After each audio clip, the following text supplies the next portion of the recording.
John McEnroe didn't hesitate. He called it the best French Open final of all time. And you know what? He might just be right. What Carlos Alcaraz and Jannik Sinner delivered on that Sunday afternoon in Paris will be talked about for generations. It wasn't just a tennis match, it was a war. A 5-set epic stretching over 5 hours, full of brilliance, heartbreak, defiance, and pure human drama. This wasn't just Alcaraz defending his title. This was history. Two of the best players in the world, still in their early 20s, pushing each other to the very limit. Trading blows. Refusing to blink. With everything, legacy, pride, pain, and a Grand Slam trophy, on the line. Sinner had it. He had it. 3 championship points in the 4th set. 3 chances to walk off the court as a Grand Slam champion. But in those moments, Alcaraz became something else.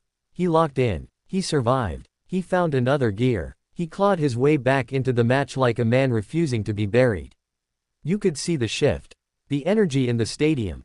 The doubt creeping into Sinner's body language. The spark in Alcaraz's eyes. The roar after every point. The swagger slowly returning. That 4th set tie break changed everything. From there, Alcaraz didn't just play well, he played fearless. He knew the momentum was his. He had walked through fire and come out stronger.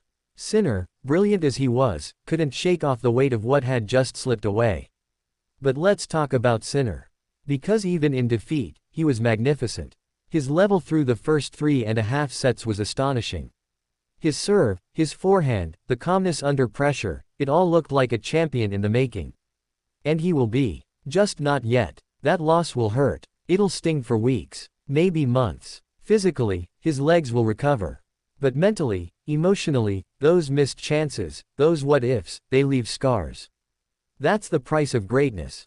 And still, his grace in defeat won him admirers everywhere. He didn't smash his racket. He didn't sulk. He stood tall, congratulated Alcaraz, and gave an honest, heartfelt press conference. You could hear the pain in his voice, but also the pride. He knows he was part of something bigger than a match. That final will live on. It will be replayed, dissected, worshipped by fans and future players alike. It had everything. Lead changes, comebacks, heroic shot-making, gut-wrenching near misses. The atmosphere. Electric. Paris became a cauldron of noise. Every rally ignited roars. Every point felt like a swing in a heavyweight title fight. The tension was unbearable. The emotion, raw. And in the middle of it all, 2 young gladiators, neither older than 23, giving tennis its future. Alcaraz, once again, proved he's made of something special. There's ice in his veins. Fire in his soul. He plays with joy, but also with steel. He's not just defending titles, he's building an empire. Back-to-back French Opens at his age. It's only been done by the absolute legends. Nadal, Borg, and now, Alcaraz joins that elite company. And he's only getting started. He's not just a clay court monster. He's an all-surface menace. He's rewriting the script. Every tournament he enters now, he's the favorite. Not just because of his game, but because of his belief. You don't beat Alcaraz unless you break him. And Sinner nearly did. But, nearly, isn't enough when you're playing against a man who refuses to fall. This match wasn't about who had the better forehand. Or who served bigger. It was about survival. It was about finding answers when your lungs are burning, when your legs are dead, when your mind is screaming. Alcaraz found those answers. Sinner will one day find them too. Because this final wasn't the end of a story, it was the beginning of an era. This rivalry could define men's tennis for the next decade. And if this is how it starts, just imagine what's coming. 5 hours. More than 400 points.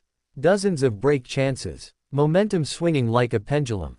Fans screaming. Coaches pacing. Legends watching. And in the end, a champion collapsing to his knees in joy, and a challenger walking off with his head high and heart shattered. This wasn't just sport. It was emotion in its rawest form.